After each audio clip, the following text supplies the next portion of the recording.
Being born after 1980 was the biggest financial blunder you would ever make. Because residences are too expensive, you will need a loan to attend college. If you don't have a job, financial collapses are frequent. If you're young, you may be wondering if it's too late for you to ever advance financially. Millennials may be the group with the worst luck in terms of economic growth. According to recent research, everyone, not just millennials, finds it extremely difficult to finance down payments on homes. Gates, Bill Apple Inc. Steve Ballmer, Paul Allen. The fact that both Eric Schmidt and Vinod Khosla are tech billionaires and were born in 1955 unites the three individuals. This is not a coincidence, claims author and journalist Malcolm Gladwell.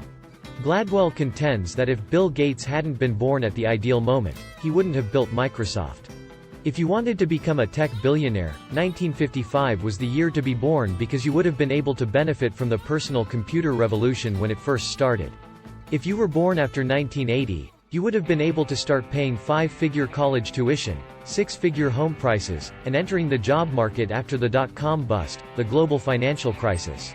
The pandemic of COVID-19 or crisis. New York corporate lawyers served as Gladwell's initial inspiration for his book Outliers. We take it for granted that there is this man in New York who is proper corporate lawyer. The fact that a startling number of New York City's most influential and successful corporate attorneys have very identical biographies made me wonder why it's always the same guy. Gladwell observed that while many people attribute Bill Gates' success to either being extremely intelligent or extremely ambitious, he knew many individuals who possessed both quality. The issue with online role-playing games is that persistent users who began the game at launch have had time to level up their characters. Characters acquire the best equipment and amass wealth in-game. The game creator wants new players to sign up for the game in order to increase their revenue or, at the very least, replace existing players who get bored and cancel their subscriptions. Nobody wants to spend their free time getting PWNED on an outdated video game, so developers have to choose between two options. The first option puts new players in direct competition with existing players who have more actual experience behind the keyboard and higher-level characters in the game than new players simply can't compete with. i.e., but we're not worth $60 billion. This occurs frequently and seems unavoidable to groups other than tech billionaires.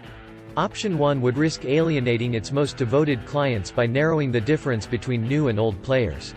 Angry or choice 2. In the real world, we face the same difficulties, and there are four main reasons why young people may never succeed financially. The first reason is a lack of job opportunities. Let the level gap widen so that new players can't compete, and let the game slowly die as it loses players. Even those who go on to become successful business owners typically start out in a professional role where they may develop their talents, make connections, and earn money. Working a job is how most people accumulate wealth. The average age of retirement in America has been steadily rising for a while, which affects both people in the middle and the beginning of their careers. If people have to work longer before retiring, there will be fewer openings at the top of the corporate ladder for young people to move into. Despite this, millennials make more money than any other generation did at their age, and they are more likely to be in independent households. These were folks who were able to purchase houses in these places before they became senior professionals, and now they are competing with senior professionals in the last years of their careers but still aren't quite ready to retire. Unaffordable in a chicken and egg situation. When baby boomers were the same age as millennials today, they held 22% of the nation's wealth, compared to millennials' 7% control. It's time to discover how money works to determine if you're a young person and if it's too late for you to have a high salary, since older generations require wealth to retire and younger generations need older generations to retire in order to generate wealth. Is not the sole factor in building wealth, but having more money makes the process much simpler. If you invest well over the long term and get strong returns, you may come out considerably better off than someone who earns more but saves less. Again, newer generations suffer defeat problems with Gladwell's 1955 tech bro idea. There are several billionaires in the computer industry who were born well after the 1960s. For example, Mark Zuckerberg, the $97 billion apparently human overlord of Meta, was born in 1984. There will always be outliers, but Zuck is the exception that exemplifies the rule. Gates and Zuckerberg represent the pinnacle of their generation's wealth. But Gage is still wealthier than Zuck even after giving $80 billion more to charity through his foundation. If Gates had held onto his Microsoft shares the same way that Zuck has held onto his Meta shares, Gates' net worth would have been almost $700 billion, making him the richest person in the world. I'm not asking you to feel bad about Zuck, but each investment made by regular individuals from these two generations also has a different investment possibility. As long as they didn't sell during significant downturns, someone who began their career in the market in 1970 would have seen quick compounding. Over that period, the market generated an average return of 11%, but most analysts concur that the last century was exceptional for the market and that future returns are likely to be lower. Vanguard forecasts 4.1 to 6.1% annual returns for stocks over the following 10 years, with a median volatility of 17%. Vanguard is an investment management having a financial stake in luring investors into the market, therefore its pessimistic outlook. The forecast would not have been made without a thorough investigation of the justification given for the anticipated meager returns. An expense associated with adhering to new data security and environmental requirements. That's right. It's your own. More hurdles to cross-border sales, and younger customers' weaker purchasing power. If the analysts are correct, it will be much harder to save the $500,000 over a 40-year career to fund a comfortable retirement. For example, investing just $60 a month with an 11% return would have made $500,000 over 40 years. However, if you want to achieve the same amount with even the most optimistic outlook on Vanguard's projections of 6.1%, you would need to spend a total of $6 million over that same period. For many of you, it may be simple to find $250 per month in your budget, but if that's the case, you probably wouldn't be satisfied with just $500,000 in retirement. Financial planners advise people to budget 70% of their income to use in retirement. So if you're earning $100,000 per year at the end of your career, budget to spend $70,000 per year in retirement. Lower returns mean you will need more money in retirement. Would require a monthly investment of $570 if you make $100,000 a year, which is a significant portion of your budget. It also assumes you will make six figures for the rest of your career and never run out of money. Would require a monthly investment of just $75 with 6.1% returns. You would need to invest $1 million $125,000 to save that. If you earn $100,000 per year, investing $570 per month, a sizable chunk of your budget, would be necessary.